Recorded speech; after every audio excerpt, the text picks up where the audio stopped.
سیدنا لوط علیہ السلام کے باپ کا نام ہاران تھا، جو تاریخ یعنی آزر کے بیٹے تھے۔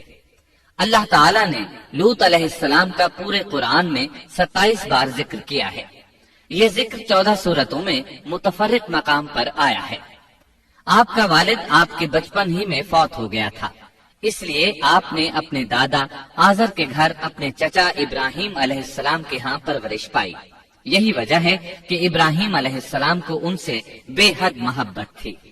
جس وقت پوری قوم سیدنا ابراہیم علیہ السلام کے خلاف اٹھ کھڑی ہوئی اور انہیں آگ میں ڈالا گیا، اس کٹھن وقت میں صرف لوط علیہ السلام ہی وہ شخصیت تھے جو آپ پر ایمان لا چکے تھے، جیسا کہ اللہ تعالیٰ نے فرمایا، ان پر لوط ایمان لے آئے۔ پھر جب ابراہیم علیہ السلام نے ہجرت کی تو لوط علیہ السلام نے بھی ان کے ساتھ ہجرت کی۔ اللہ تعالیٰ فرماتے ہیں، اور کہنے لگے کہ میں اپنے رب کی طرف ہجرت کرنے والا ہوں، وہ بڑا ہی غالب اور حکیم ہے۔ اس سے پہلے ہم ذکر کر آئے ہیں کہ جب ابراہیم علیہ السلام مصر سے فلسطین واپس چلے گئے تو آپ نے اپنے بھتیجے لوط کو سدوم بستی کی طرف بھیج دیا۔ یہ بحر مردار کے پاس ایک بستی تھی، تجارتی مرکز اور مسافروں کے لیے آرام کی جگہ تھی۔ یہ کافر قوم تھی، ان میں ایک بھی مومن نہیں تھا۔ اللہ تعالیٰ فرماتے ہیں، بس جتنے ایماندار وہاں تھے ہم نے انہیں نکال لیا، اور ہم نے وہاں مسلمانوں کا صرف ایک ہی گھر پایا۔ یہ سب لوگ کافر تھے، لوگوں میں سب سے زیادہ فاسق اور فاجر تھے۔ ان لوگوں نے ایسی برائیاں ایجاد کی کہ ان سے پہلے کائنات میں کسی نے نہ کی تھی۔ چنانچہ اللہ فرماتے ہیں، جب لوط نے اپنی قوم سے کہا تم ایسی فحاشی اور بے حیائی کا ارتکاب کرتے ہو جو جہانوں میں تم سے پہلے کسی شخص نے نہیں کی۔ پھر اللہ فرماتے ہیں، کیا تم عورتوں کو چھوڑ کر مردوں سے حاجت پوری کرتے ہو، بلکہ تم حد سے بڑھنے والی قوم ہو۔ اس کام یعنی اغلام بازی اور جنسی بے راہ روی کو قوم لوط نے شروع کیا، لیکن بعض کہتے ہیں یہ تو فطری چیز ہے اور بعض کہتے ہیں یہ جنات سے شروع ہوئی۔ بہرحال یہ فسق و فجور اور گھناؤنا جرم اسی قوم سے شروع ہوا۔ فرشتوں کی زبانی اللہ تعالیٰ نے فرمایا، فرشتوں نے کہا کہ ہم گناہگار قوم کی طرف بھیجے گئے ہیں۔ پھر کہنے لگے، مگر خاندان لوط کہ ہم ان سب کو تو ضرور بچا لیں گے، سوائے اس کی بیوی کے کہ ہم نے اسے رکنے اور باقی رہ جانے والوں میں مقرر کر دیا ہے۔ اسی طرح لوط علیہ السلام نے ان سے کہا، کیا تم جہان والوں میں سے مردوں کے ساتھ شہوت رانی کرتے ہو، اور تمہاری جن عورتوں کو اللہ نے تمہارا جوڑ بنایا ہے ان کو چھوڑ دیتے ہو، بلکہ تم ہو ہی حد سے گزر جانے والے۔ اللہ تعالیٰ نے قرآن میں کتنے ہی مقامات پر اس گناہ کی برائی اور قباحت بیان فرمائی ہے، اس لیے کہ یہ نہایت سنگین اور گھناؤنا جرم ہے۔ اللہ تعالیٰ فرماتے ہیں، اور لوط کا ذکر کر جبکہ اس نے اپنی قوم سے کہا کہ کیا باوجود دیکھنے بھالنے کے پھر بھی تم بدکاری کرتے ہو؟ یہ کیا بات ہے کہ تم عورتوں کو چھوڑ کر مردوں کے پاس شہوت سے آتے ہو؟ حق یہ ہے کہ تم بڑی ہی نادانی کر رہے ہو۔ اللہ تعالیٰ نے اس قوم کی قبیح خصلتوں کا جتنا ذکر کیا ہے کسی اور قوم کا نہیں کیا۔ انہیں کافر، مجرم، جاہل اور حد سے بڑھنے والا کہا گیا، کہیں فضول خرچی کرنے والے اور فاسق کہا گیا۔ یہ تمام برائیاں ان میں موجود تھیں۔ اللہ تعالیٰ فرماتے ہیں، اور لوط کو یاد کرو جب انہوں نے اپنی قوم سے کہا تم ایسی فحاشی کرتے ہو کہ تم سے پہلے کسی جہاں والے نے نہیں کی۔ کیا تم مردوں کے پاس بدفعلی کے لیے آتے ہو اور راستوں میں ڈاکے ڈالتے ہو اور مجالس میں نہایت برے کام کرتے ہو؟ یہ لوگ اس قدر خبیث تھے کہ بھری مجلس میں برے برے کام کرتے تھے۔ مثلا سب کی موجودگی میں زوردار آواز کے ساتھ ہوا خارج کرتے، پھر اپنی اس حرکت پر ہنستے۔ غرض یہ کہ برائی کی تمام تر صفات ان میں موجود تھیں۔ لوط علیہ السلام پھر بھی انہیں سمجھاتے رہے، لیکن وہ جھٹلاتے ہی رہے۔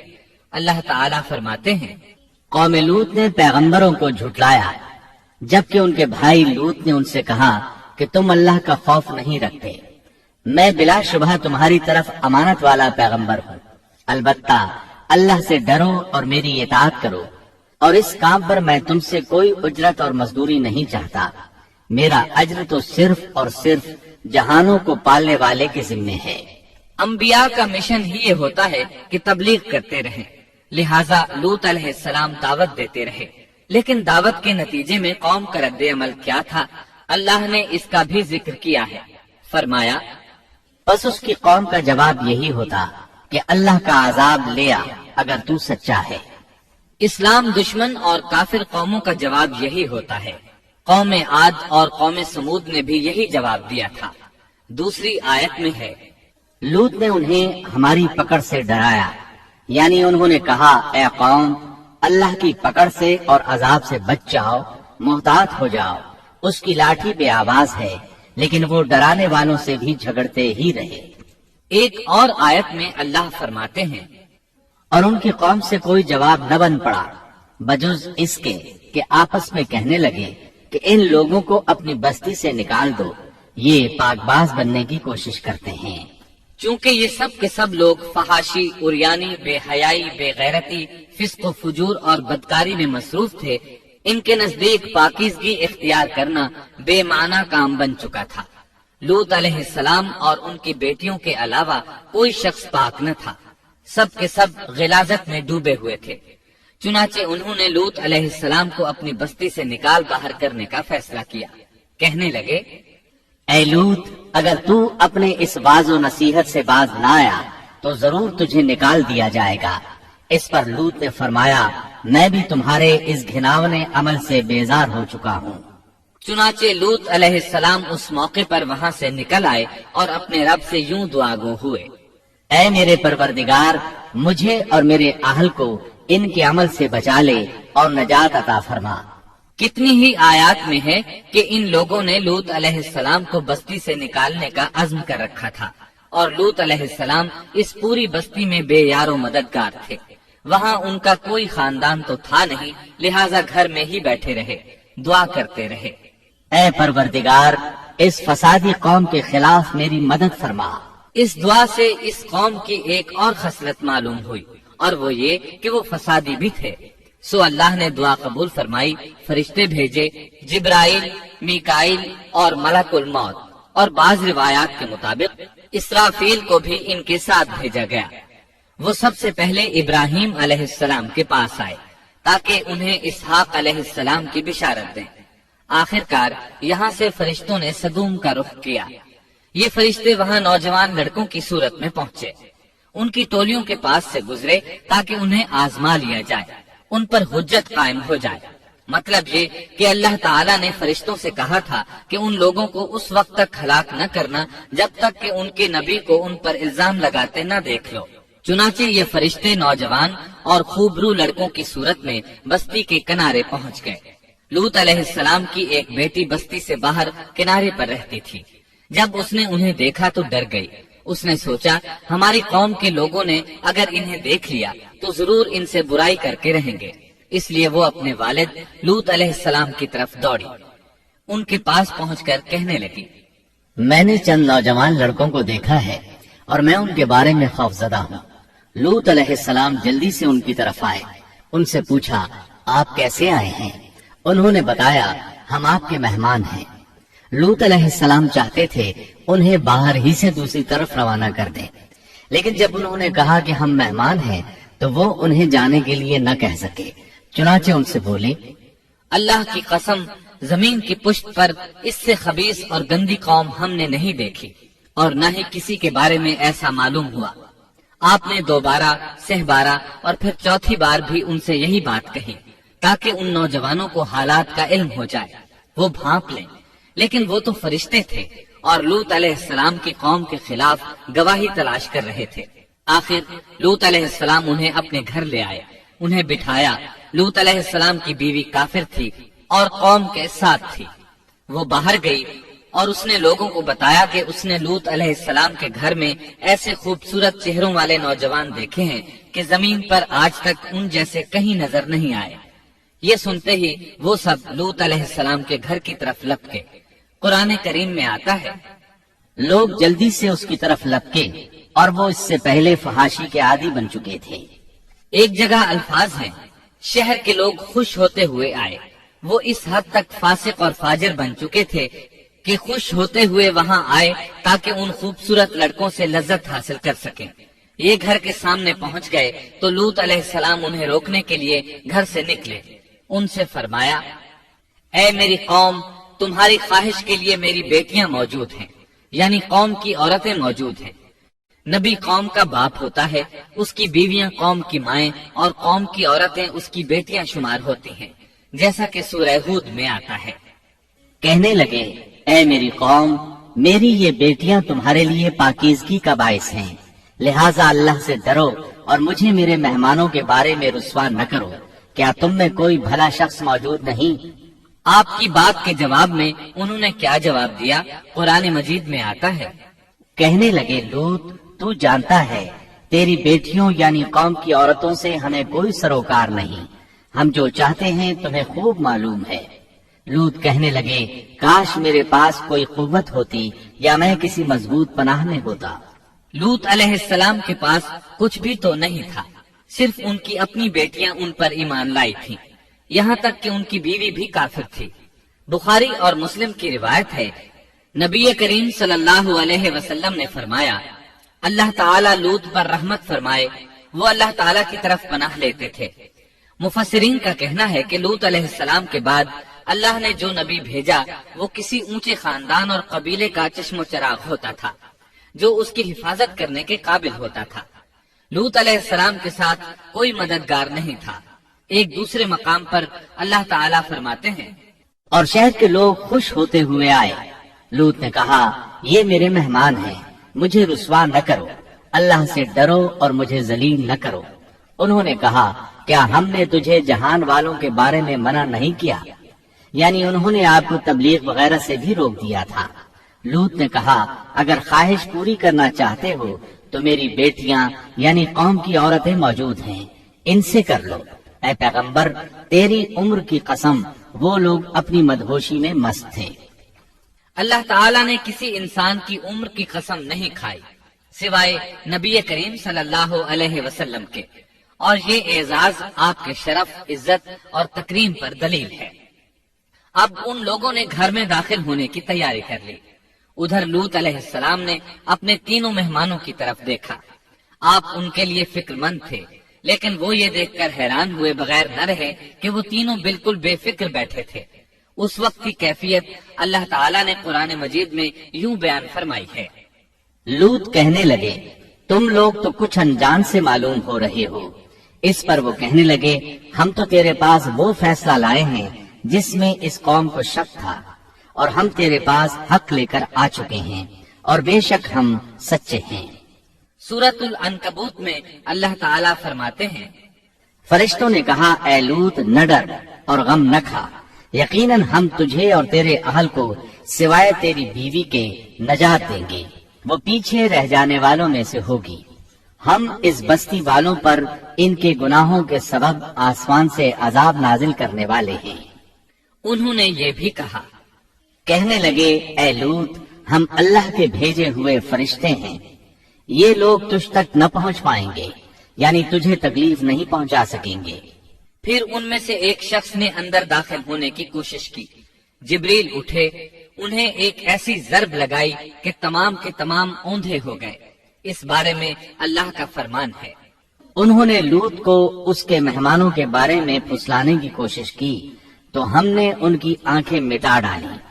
اللہ تعالیٰ سورۃ القمر میں فرماتے ہیں, فذوقوا عذابی ونذر, پس میرا عذاب اور ڈرانا چکھو. وہ دھمکیاں دینے لگے اور واپس جاتے ہوئے کہنے لگے, ہم تجھ سے کل نبٹ لیں گے. انہوں نے سزا محسوس بھی کر لی, لیکن پھر بھی توبہ نہ کی.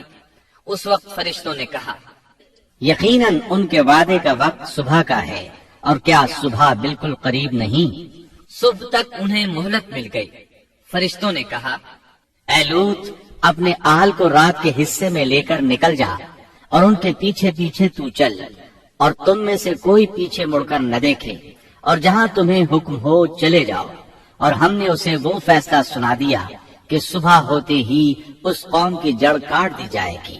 اسی طرح اللہ تعالیٰ سورۃ الشعراء آیت 170 اور 171 میں فرماتے ہیں, ہم نے اسے اور اس کے تمام اہل کو نجات دی, سوائے اس کی بیوی کے جو پیچھے رہنے والوں میں سے تھی. سورۃ القمر میں اللہ تعالیٰ فرماتے ہیں، تمام ہلاک ہو گئے سوائے لوط کی آل کے، انہیں ہم نے صبح سحری کے وقت یعنی رات کے آخری حصے میں نجات دی، یہ ہمارا احسان تھا، اور اسی طرح ہم شکر گزاروں کو بدلہ دیتے ہیں۔ چنانچہ لوط علیہ السلام نکل کھڑے ہوئے، ان کے ساتھ ان کی صرف 2 بیٹیاں تھیں، وہ بستی سے نکل گئے۔ پھر صبح ہوئی، روشنی پھیلنے لگی تو عذاب آ گیا، اور صبح سویرے ہی انہیں ٹھہرنے والے عذاب نے آ لیا، بس تم میرے عذاب اور ڈرانے کا مزہ چکھو۔ یہ عذاب کیسا تھا؟ جبریل علیہ السلام آئے، اپنا پر زمین کے نیچے داخل کیا، اس مکمل بستی کو اکھیڑا اور آسمان کی طرف اٹھا کر لے گئے۔ کہا جاتا ہے کہ فرشتوں نے اس بستی کے مرغوں کی اذان اور کتوں کے بھونکنے کی آوازیں سنی، اور لوگوں نے فرشتوں کی تسبیح سن لی۔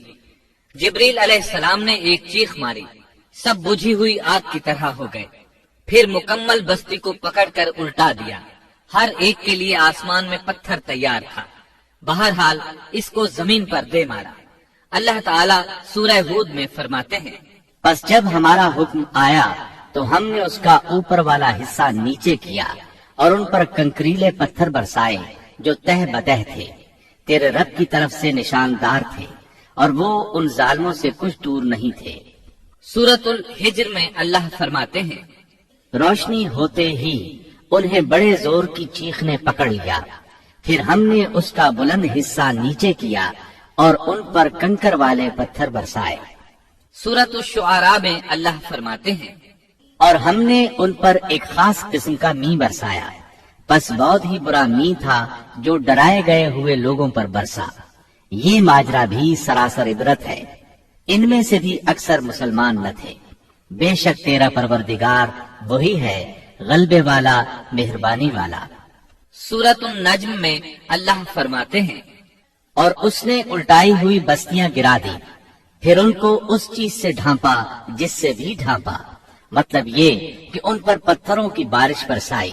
پس تم اپنے رب کی کون کون سی نعمتوں میں جھگڑو گے؟ یہ شخص بھی پہلے ڈرانے والوں کی طرح ایک ڈرانے والا ہے۔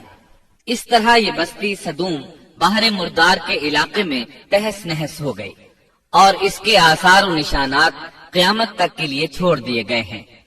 ان نشانات کو اسی لیے باقی چھوڑا گیا ہے کہ سارا جہان ان کو دیکھ کر عبرت پکڑے، فحاشیوں سے باز آ جائے، خاص طور پر سب سے بڑی فحاشی جو قوم لوط کا عمل تھا اس سے باز آ جائے۔